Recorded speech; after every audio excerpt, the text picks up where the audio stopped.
If you think every noise you hear in your house explanation, you might be wrong.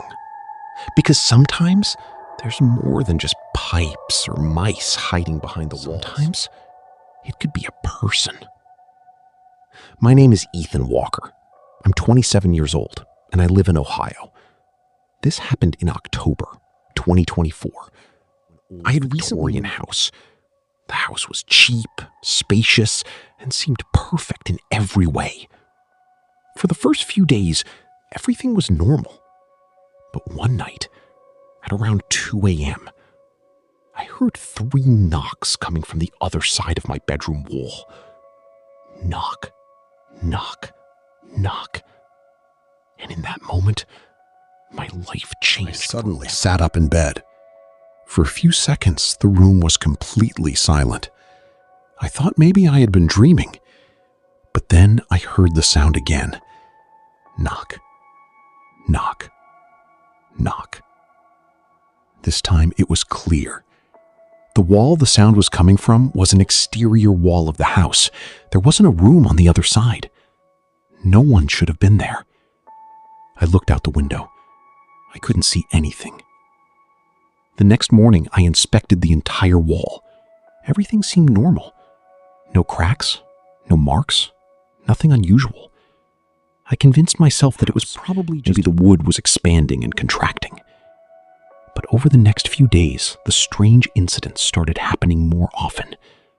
And I began to realize that this wasn't just about mysterious noises. One morning, I was getting ready for work. That's when I noticed that a few things in the kitchen seemed to be out of place. At first, I didn't think much of it, but then it started happening every day. Sometimes my coffee mug would be sitting somewhere different. Sometimes I'd find the refrigerator door slightly open. Other times, a dining chair would be pulled away from the table. I lived alone. No one else had a key to the house. That I was probably just being forgetful. But one night, I decided to test it. Before going to bed, I took photos of everything in the kitchen. The next morning, I compared the room to the pictures, and that's when my stomach dropped. The dining table chair had definitely been moved, and I knew for a fact I hadn't touched it. I was constantly on edge.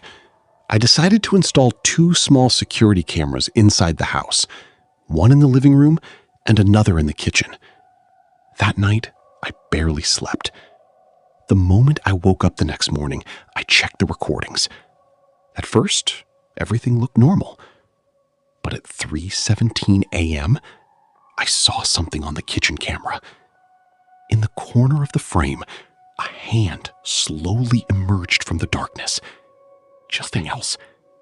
It stayed there for a few seconds, then disappeared back into the shadows. My heart started racing. I watched the footage over and over again. Every time, it showed the same thing. Someone was inside my house. But where? And more importantly, why was the rest of their body nowhere to be seen on camera? I decided to search the entire house. The basement, the attic, the storage rooms, every possible corner. But I found nothing. Then my attention was drawn to an old wooden wall in the kitchen. One section of it was a slightly different color than the rest. I knocked on it. Thump, thump. A hollow sound ran down my spine. I grabbed a flashlight and examined it more closely. There was clearly an empty space behind the wood, but I couldn't find any way to open it. That's when a disturbing thought crossed my mind. Maybe this house had a hidden compartment. And maybe someone was living inside. Instead of sleeping that night, I stayed awake. At around 1 a.m., I heard the sound again. But this time, it wasn't knocking. It was footsteps. Slow, deliberate footsteps, coming from inside my bedroom wall. I held my breath. The sound moved from one side to the other, as if someone were walking through a narrow space hidden behind the wall. I pulled out my phone and started recording. Then suddenly, The footsteps stopped. The entire house went silent. But a few seconds later, I heard a faint whisper from the other side of the wall. "He's awake." My phone nearly slipped from my hands because I was completely alone in that house. At least, that's what I thought. I went to the police. They came and inspected the house, but they found nothing. After they left, I felt even more unsettled. That night, I locked my bedroom door before going to bed. At around 3 a.m., I suddenly woke up, for no apparent reason. The room was completely dark, but I had the unmistakable feeling that someone was watching me. Slowly, I turned my head toward the door, and through the gap beneath it, I saw a shadow. Someone was standing outside, perfectly still, not moving at all, for nearly a full minute. Then slowly, the shadow stepped back and disappeared. I didn't get out of bed until morning. I checked the front door. It was still locked from the inside. All the windows were shut as well. So how had that person gotten inside? Or worse, had they never left at all? I went back to the hollow wall. This time, I brought some tools and started prying the wooden panel loose. A few minutes later, it finally came off.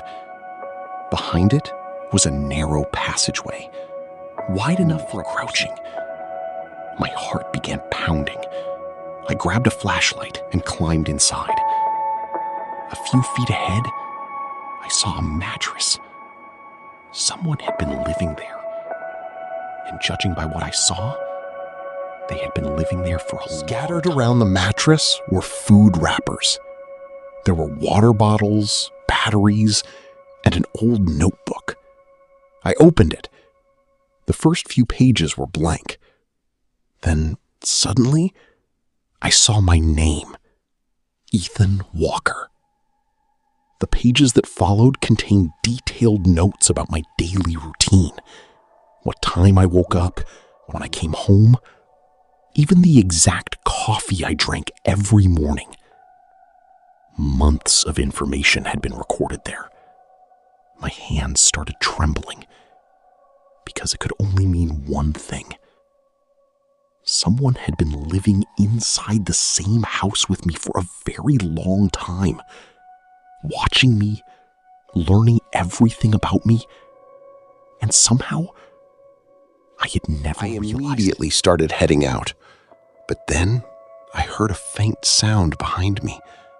It sounded like someone breathing. I froze. I swung my flashlight around, but I couldn't see anything in the darkness. Then suddenly, I heard something running.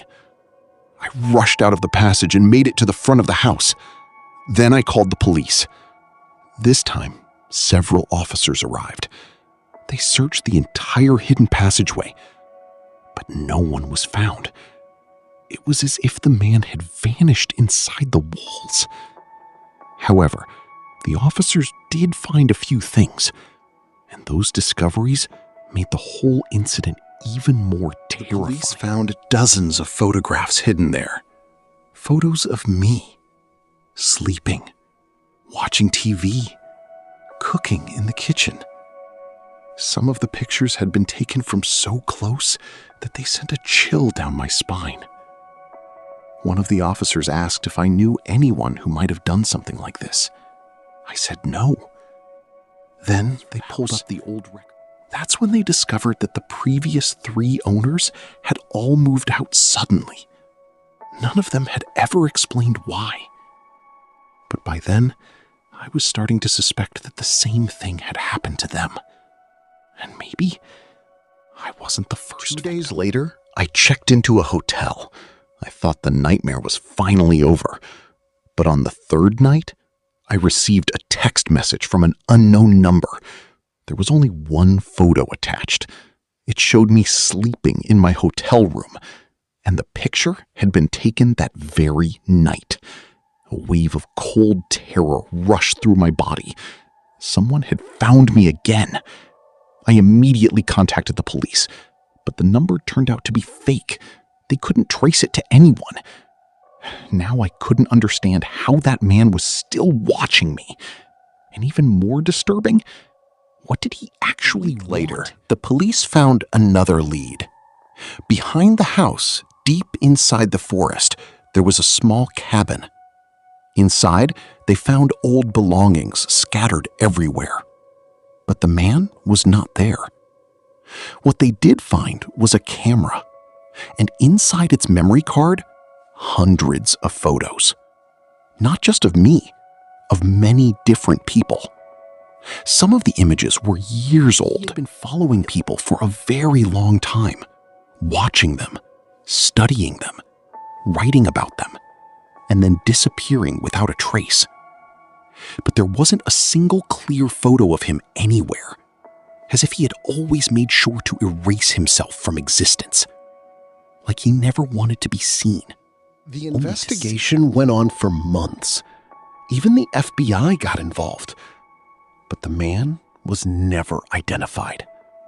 No name, no records, no arrests. I sold the house, moved to another state. Slowly, life started feeling normal again. But sometimes at night, when I woke, that same feeling would return. Like someone was watching me. I kept telling myself it was over, that it had finally ended. Then one day, I found an envelope in my new home's mailbox. No name on it. And the moment I saw it, my blood turned cold. Inside the envelope, there was only one photograph. My new house, taken at night. On the back of the photo, a single line was written. "Nice place, Ethan." I called the police immediately. But even today, that man has never been found. This incident happened 2 years ago, yet even now, before going to sleep, I check all the doors and windows multiple times, because I don't know whether that man is dead, in prison, or still hiding somewhere nearby. And maybe the scariest part is that as you're listening to this story, someone might be watching you too. If you liked this story, don't forget to subscribe to the channel, because the next story will be even more terrifying.